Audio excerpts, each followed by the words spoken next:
Hello guys, in this video we are going to be talking about how to actually add a video to your Wix website. So it's pretty simple. So here it's either you go with your Wix editor or your studio editor. So it's just going to be varying basically for the first few steps, but the rest is the same.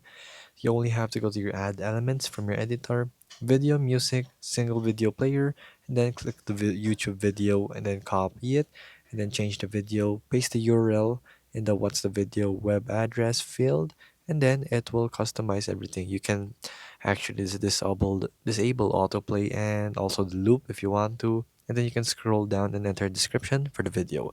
It's really simple. For studio editor, it's add elements, media, video players, and then click the Facebook video and then change video or YouTube video. And then what's the video web address? You paste it and then you can also customize the autoplay and the loop and the description from there. And it's just that simple. So that is how you add the YouTube video on your Wix website. And if this video is helpful, please hit the like button and don't forget to subscribe.